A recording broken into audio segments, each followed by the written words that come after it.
my name is Irene, and in this video, we're going to learn how to use the drawing and modification tools that we have discussed in previous videos to model a basic architectural shell. So that's going to be floors, walls, and ceilings for a basic structure, in this case, a house. We're also going to discuss how to break down the architectural shell to make it more manageable, as well as the different methods that can be used to create relatively complex geometry. All of this is going to be tied to a recommended workflow. Now, this is not like you have to do things this way, but in my experience, following this workflow makes the process of modeling buildings faster and easier in Sketchup. So let's get to it.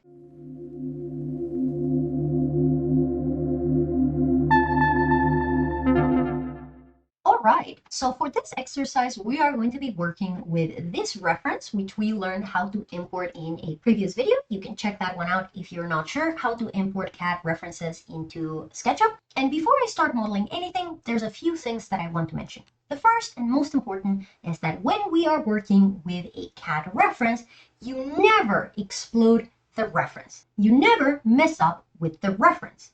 So if you have delved into SketchUp on your own, you may or may not have encountered the explode tool. So if you right click, you're going to see this little guy here. And same as the Autocad explode, what this guy is going to allow us to do is basically break groupings. So for example, if I come here and I explode, you're going to see that it's breaking my geometry into lines. And you might be like, of course I'm going to do this. This is going to save me so much time because Irene already told me that if I just redraw a line, SketchUp will know that there's a boundary there and it will flood it with a face. So this way I will be able to very quickly model my building in SketchUp. So let's see what happens if I try to do that. Well, I'm going to go L for line and I'm going to redraw this line here.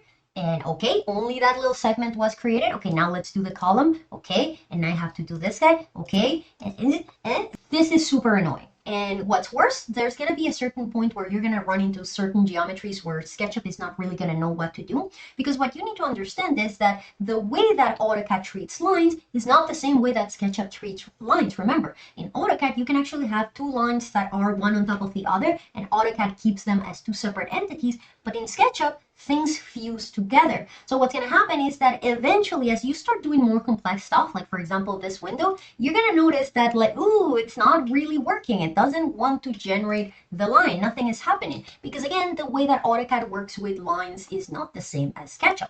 So the first very important rule is that we are not going to mess up with the original. So I'm going to actually undo until this guy goes back to being a component.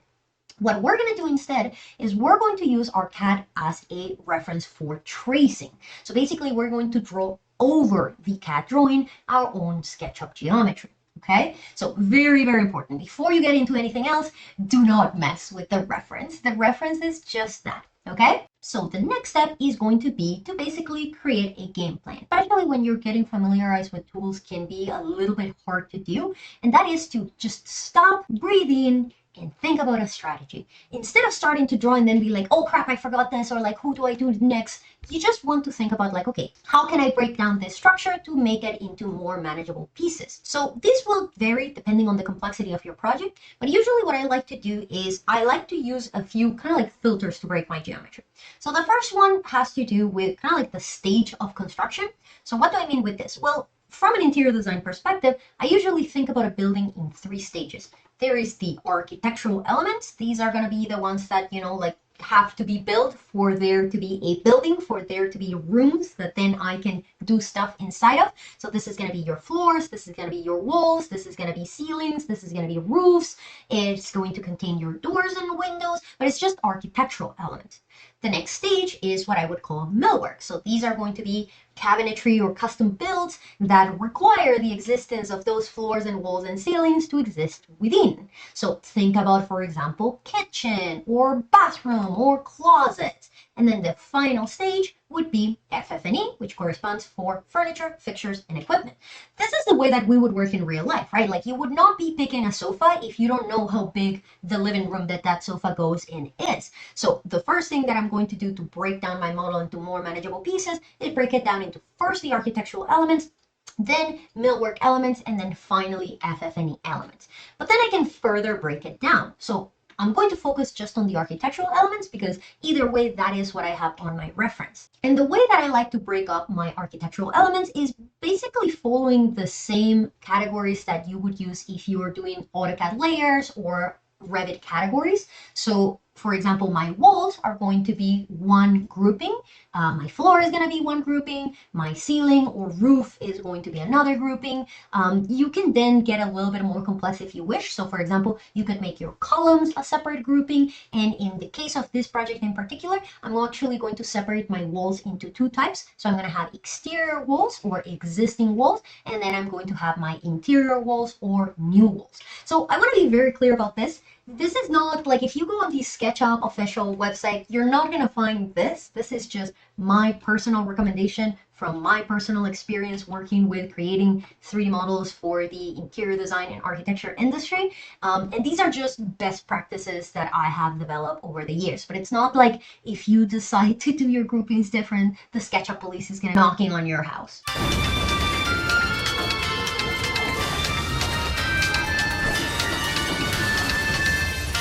So with that said, what I'm going to be doing here is this model in particular, I'm going to be breaking it into 4 parts. I'm going to have my floor, I'm going to have my existing exterior walls, I'm going to have my columns, and then I'm going to have my ceiling slash roof slash top. So let's start with the floor plan. And this is going to be a good segue to introduce the different ways that we can model or draw things.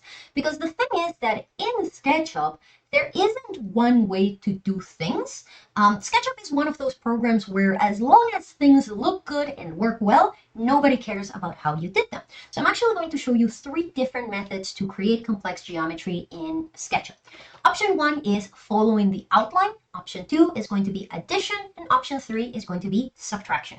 So let's start with following the outline. So let's say that I want to draw the floor of this house. Now, in reality, there is supposed to be like an exterior, like paving and whatnot, but for the time being, I am going to consider just the perimeter of my house. So I'm going to pretend that those 2 columns are just like floating in the void. So I'm just going to focus on the perimeter of the house. Now, for this, I'm going to be using lines. So it could be straight lines or it could be arcs, but I'm going to be using only lines. So I'm going to go L for line. And what I'm going to do is I'm going to be picking the outer boundary of my walls. And all I need to do is basically pick a point, click, and start following the outline. So let's say that I'm going to start on this corner here. Click. Now, this is super important. You want to use the arrow keys to constrain the direction of your line. I don't know if you've experienced this with AutoCAD, but to me, it happens 9 out of 10 times. And that is that the AutoCAD drawing looks like the lines are straight, but then when I bring that CAD drawing into SketchUp or any other software, those lines are not straight, like at all whatsoever. I don't know why this happens, but it's a very common problem. To the point that when you work with certain software like Revit, when you're importing with CAD, Revit actually has an option that auto straightens CAD lines.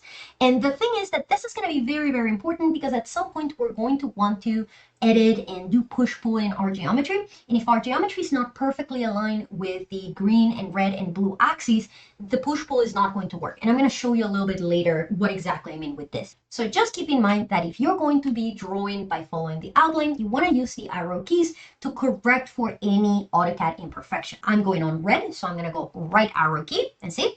Now it doesn't matter. Now again, this drawing looks like it's good, and if I zoom in, it looks like it's perfectly aligned. But as I've said before, I don't trust computers. I'm not going to believe their lies. I'm going to make sure that I set up things exactly the way that I want them. So I'm going to find the inference point and then click.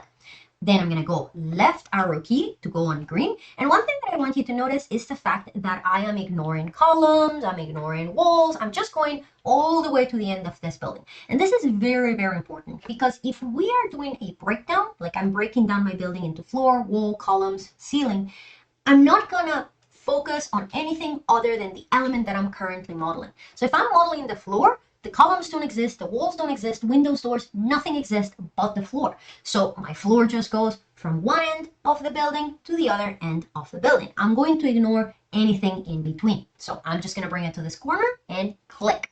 Then I'm going to go right arrow key again and click, left arrow key. If you do not know if your inference point is the correct one, don't be afraid to zoom in. Zoom in as much as you need to. Okay, yeah, that's exactly the guy. Click. Then I'm going to go right arrow key, click, left arrow key. And you will know that you have done things correctly because when you finish your outline, it should become flooded with a face. Now, I'm going to be honest with you. I personally don't really like the drawing following the outline method. For several reasons. One, as I already mentioned, sometimes the Autocad lines are not perfectly straight, and if you forget to use your arrow keys to lock the direction, you can end up in this situation where your SketchUp lines are also not straight, and it gets really bad really fast. The other bigger, in my opinion, problem is that because all lines in SketchUp are black, it can be really hard to know which lines you've already drawn and which lines are missing. So this is a very simple shape, so it would be really hard for me to mess it up. But if you're working with a relatively complex geometry and one of the lines is missing, let's say that I'm going to select this line here and delete it, what will happen is that when you reach the end of your outline, it will not generate a face, and you're in this situation where you're like, well, what's missing? So one quick way to solve that problem, and this is one of the reasons that I like to keep my CAD drawing in that component that comes in as a default, is that I can select that CAD drawing and I can temporarily hide it. So I can go right click and go hide, and now I can see, okay, this is where I am missing a segment. And then when I create it, it's going to flood with a face. If you want to bring your CAD drawing, what you're going to do is go to edit, on hide, and you can go either all or last. It's the same thing. We only have one thing hidden. Okay, so not my favorite method, but if you're working with simple enough geometry, it might be the best way to do it. Now, what I'm going to do here, I'm going to orbit around. And a very important question that you should ask yourself is, does my floor need to have a thickness? And the answer is, well, it depends. SketchUp can be construction documentation software, or it can be used just for photorealistic rendering, for architectural visualization. Depending on how you're going to be using the 3D model, you will want to create the geometry accordingly. So if you're going to be creating construction documentation from your SketchUp drawing, you want to give things their proper thickness. But if you are planning to only use the 3D model for architectural visualization, then you only need to model the things that you need for the model to work. So maybe your floor doesn't need to have a thickness. Now, I'm going to eventually be using this 3D model for construction documentation. So because of that, I'm going to be giving a thickness to my floor. Now, that floor thickness is usually going to be indicated sometimes in the reference drawings that are provided. So again, it might be here in the text, or maybe you get a reference section or something like that. In this case, they are not giving that information. They're just giving the ceiling height and the plenum, and we'll talk about those later. So what I'm going to do is I'm going to assume that my floor thickness is going to be the same as this plenum here. Even if it's not accurate, I can always change it to something else later. But what I'm going to do here, I'm going to go P for push-pull, and I'm going to push-pull. Now, should I push-pull up or down? This is a very important question. When you're working with a CAD reference, your floor should always be push-pull away. So if I have my CAD drawing here, I am push-pulling downwards. Because what's going to happen is that if I push-pull up, see how my CAD drawing is now gone? It's missing because it is under my floor. And what we want is the opposite. We want the floor to be under the CAD drawing. So I'm going to push-pull down, and I'm going to go 300. Oh no, we're working in feet and inches, so I'm going to convert, or you know what, I can type in millimeters. Even if I'm working with feet and inches, I can go 300 mm, enter. And if I go here, again, T for measuring tape, and if I measure here, you can see that SketchUp is doing the proper conversion. And there is my beautiful floor. Isn't she lovely? And now I'm going to move on to doing my walls. But before I do that, I have to do something very, very important. That is, I need to protect the geometry that I already created. Because remember, things are sticky in SketchUp. And that basically means that if I start modeling my walls now, they're immediately going to fuse with my floor. And you may think, well, that's great. They're all obviously the same thing. They're all architectural elements, so I want them all to be one thing. But the thing is that when you're working with SketchUp models, and basically design in general, what you need to understand is that you want to create a model that will be easy to modify later. This is something that we're going to spend an entire video talking about. But basically, keep in mind that as a designer, you're never going to work in a project where you just do one design, you give that to the client, and the client is like, wow, that's fantastic. Thank you very much. Here's your money. No, things are going to have to change a lot. And what happens is that if you have a very complex geometry, when it comes time to edit that geometry and make changes, it's going to be really, really hard. So because of this, what we want to do, this is the whole reason that we do that breakdown of breaking down the architecture into floor, walls, columns, ceilings.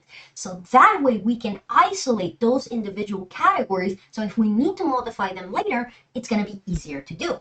So the way that we're going to isolate geometry, and we're going to spend a whole video later talking about that, is by using either groups or components. So for the time being, we're just going to focus on groups. So all you need to do is after you are done modeling one category, and before you start modeling the next category, you're going to select all of the elements of raw geometry of the one thing that you modeled, in this case by floor. And this is where you're going to start noticing that those selection modes that we discussed in a previous video are going to come in handy, because now all I need to do to select my floor is go click, click, click, 3 clicks, and it selects all the raw geometry that makes my floor. It's not going to select my reference CAD because my reference CAD is not fused with my floor. So click, click, click, and all you need to do is right click and make group. Okay, so again, we're going to talk about groups and components and the difference and when to use which one a little bit later. For the time being, you're just going to be making things into groups. And what's going to happen now is that if I draw some other geometry, I'm not going to have to worry about it destroying my floor. All right, so this is the first method to model, which is, again, just following the outline using line commands. Now, what I'm going to do here is I'm going to move on to the walls, and what I'm going to do is I'm going to hide temporarily my floor just so things are clear. I basically only want to see the geometry that I'm currently working on. So I'm going to select my floor, right click, and hide. Okay, so let's go back to the top view, and now we're going to be modeling the walls. And what I want to show you is the addition method. So the idea of the addition method is that we can create a complex geometry by adding up many smaller, simpler geometries. So in the case of my walls, what I'm going to be using is rectangles. Now, I really like this method, and it's for a couple of different reasons. Reason number one is the fact that when you create a rectangle, so I'm going to go quick key R, when you create a rectangle is by default always going to be aligned with the axes. So if I'm on a floor plan, it's always going to be aligned with red and green. So this automatically gets rid of the concern of my Autocad lines not being straight, because even if the Autocad lines are not straight, the SketchUp rectangle will be straight. So it's going to correct for the Autocad lines. The other reason that I really like this method is the fact that you basically get immediate feedback over whether you're doing things right or wrong. So what I'm going to do here is I'm going to click on this corner, and then I'm just going to find the opposing corner that is a rectangle, and click. And you can immediately see the face appear. This wall has been created, and I can verify if it is perfectly aligned or not with the existing Autocad wall. Like, for example, if I come here and I do it wrong, see, I can see that double line. That's telling me like, oops, I clicked on the wrong reference. So I can go Control Z and draw again. So again, the point of the addition method is that you're just working with a very simple geometry, and you're kind of like adding them up. So I'm going to make another rectangle here. Now what I'm going to do is, same as when I was drawing my floor, I am drawing walls. I don't care about columns. Columns do not exist. I'm going to draw as if they would not be there. And the same thing is going to be with doors and windows. And I'm going to show you why a little bit later. So instead of stopping my rectangle here, what I'm going to do is draw a rectangle that goes all the way to this end here. Okay, so as you can see, I'm ignoring columns, and same way I'm going to ignore doors and windows. So I'm going to draw a rectangle from here to there. That's it. And then I'm going to draw another rectangle from here to there, and then from here to here, and then I'm going to finish it up, bringing over here, and then you're going to get this. Now, you might be like, oh my God, did I do something wrong? Why am I getting this face here? This is not wall. Well, remember the rules of SketchUp. Whenever SketchUp detects a closed boundary, it will flood it with a face. So this is actually a good sign. This is telling you that your perimeter walls are perfectly connected and they are creating a closed loop. But remember, if we go back to the rules of SketchUp, lines do not require faces to exist. So if a face that you don't want has been created, all you need to do is delete it. And this is actually very important because remember, we're breaking down things into categories. I do not want this floor face here because that's floor and we are only modeling walls. So what I'm going to do, I'm going to select this face and I'm going to delete it. And what I'm going to do now is I'm just going to finish drawing the outline of my walls. I'm missing this little segment here. So I'm going to go rectangle again and then click. Again, it's going to flood with the face every time because it is recognizing the boundary. So you can either delete the face if you are finding that it makes it confusing for you, or you can just continue drawing and then delete it afterwards.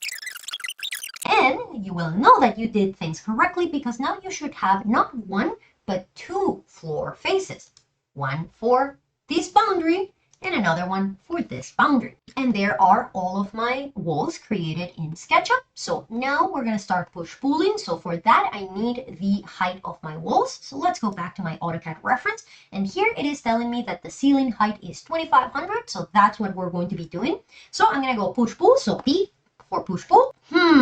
So we have a little bit of a problem, and that is that if we're working with addition, then that means that when I go to push-pull, I'm going to have to push-pull each and every one of those little rectangle segments that I created, which is one, annoying, but also it's going to give us all of these extra lines that look super gross, and they're going to make the model harder to work with later. So very, very important, if you're working with the addition method, before you go into converting the 2D outline into 3D geometry, we need to do cleanup. So to better understand what the cleanup is, what I'm going to do is select my CAD reference, right click, and I'm going to hide it. I'm going to go back to my top view, and cleanup is basically going to be getting rid of these lines here.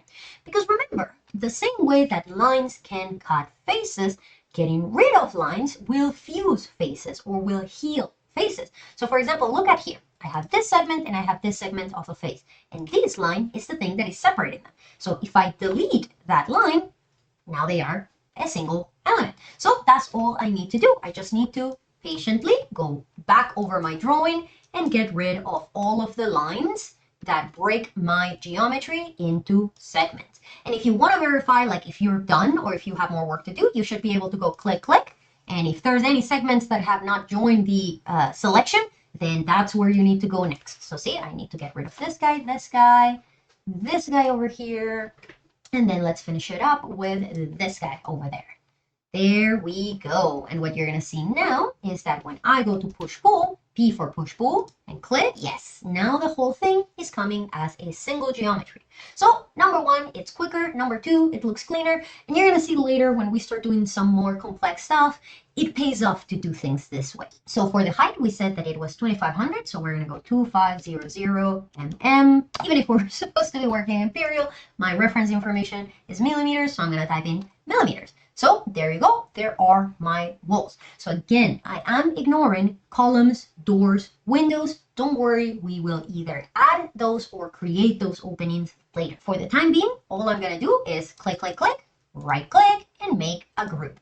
I'm going to go to Edit, Unhide All, and now you can see that we have made pretty good progress. We have our floor, we have our walls, and we are going to move to the next item, which is going to be our columns. So once again, I'm going to hide all of the existing geometry so I only see my CAD reference and whatever I'm drawing next. So I'm going to go right click and hide. And for my columns, because they are separate items, there's a couple different things that I could do. If they're all going to be the same, I could use components, which is something that we're going to work with a little bit later. But normally what we do with columns is that we make them as like individual entities and they're all within a single group or component. So again, different people do things differently. So what I'm going to be doing here is I'm going to be just modeling and copying a single rectangle. So I'm going to draw a rectangle here. And then I'm going to use my move plus copy. So M, pick it up, control to make a copy, and then place it. I'm not sure if they're at the same distance. One way that you can verify is going X2, enter. Nope, they're not at the same distance. So that's fine, that's fine. I can select this guy, and I'm going to go M, pick it up, drop it off. And then I can select these three guys, M for move, pick them up, control, place them in. Then I'm going to pick them up again, place them in. And then I'm picking up again, placing them in. Now, these two guys are a little bit different. So I'm actually going to, well, this one shouldn't exist. And this guy's a little bit different. So I'm going to delete those two guys. And then I'm going to draw my last column here. And because they are separate items, I cannot do the same thing that I did with the walls, where I can kind of like fuse them together, so I can just push pull all of them at once. So a little bit tedious, but I'm gonna have to push pull each. Again, there are better ways to do it. I could use components, but I don't want to get ahead of myself. I want to keep things simple for the time being. So I'm just going to push pull them individually. What I want to show you here is that once you push pull a geometry, oh god, millimeters. Once you push pull a geometry into a desired dimension, you don't have to type that value each and every time. The same way that you can use inference points when you're drawing, you can also use inference points when you're modifying. So I can say push pull, and instead of me typing a number, I can just say I'm going to push pull to this height. See? So I'm using the inference point of the geometry that already exists to define the limit of my push pull. So see, even though they are separate geometry, it is still very easy for me to quickly model them because they're all the same height. So I'm just saying you're going to be as tall as that other guy. See, easy peasy, lemon squeezy. I'm going to select all of them, right click and group. And if I go here to unhide all, okay, we're making really good progress. We have just one more thing to do, and that is going to be our ceiling. Now, for my ceiling, we are going to be using the plenum dimension. Now, if you're not familiar with the concept, plenum is basically the dimension that you're going to have from the bottom of the ceiling of your bottom floor to the top of the floor of your next level. In this case, it's 300. Also, I know that there's going to be an extension here because there's going to be a second floor that goes above. So my ceiling is actually not going to follow the floor boundary the same way that we have it in this CAD drawing here. It's going to follow this column placement here. So the last method that I want to show you to create geometry is subtraction. If addition works by allowing you to add up simple geometries to create a complex geometry, subtraction is the opposite. You're going to start with a simple geometry and then you're going to take bites out of it.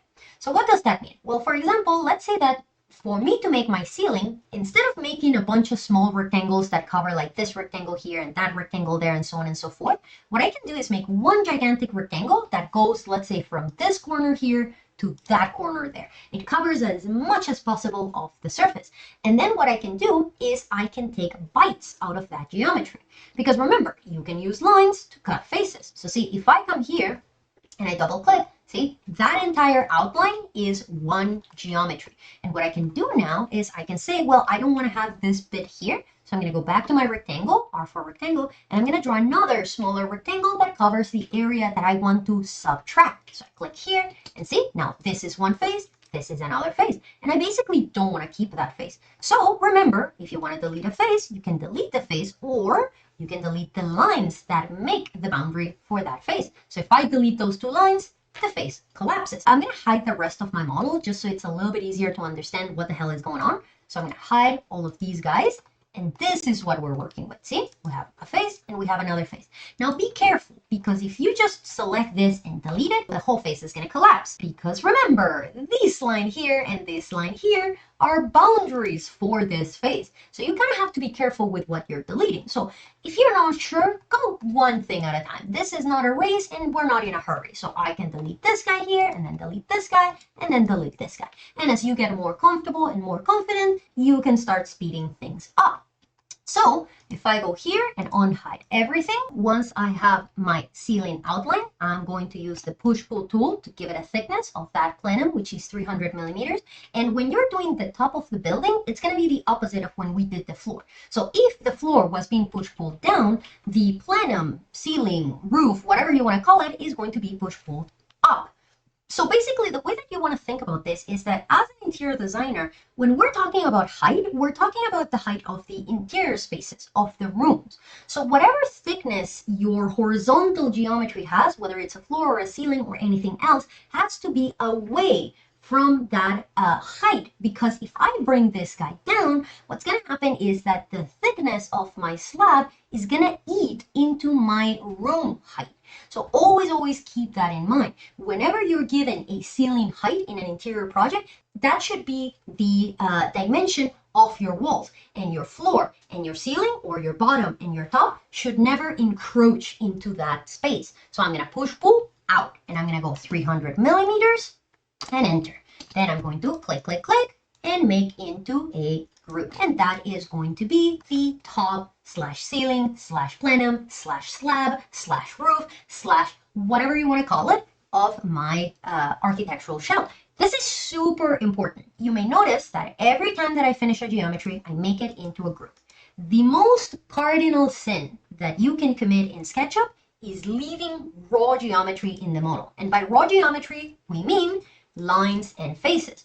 Because the problem is that, again, remember, they're very sticky. If I come and I draw something else, you're screwed. Now they're merged together. And the thing is that you might be like, no, I'm careful. I know where the raw geometry is. You're going to save this file, you're going to close it, and you're going to forget about it. And what's going to happen is that 2 weeks later, you're going to open that file, you're going to draw something, it's going to merge with some raw geometry existing, and then you're going to hate life. So, me from the future giving you a warning. Make sure that everything is a group. Never leave raw geometry in your model. It's like never. You never do that. So I'm going to delete this. Okay? And we're going to stop at this point. What's going to happen is that in the next video, we are going to be creating the openings for doors and windows, as well as discussing what do we do if geometry is created in the wrong group and we need to move things in and out of groups. If you have any questions, by all means, feel free to leave them in the comments. If you like the video, give it a like, maybe subscribe. But otherwise, thank you very much for joining in. Thank you very much for sticking through, and I will see you in the next one. Have a good one. Bye.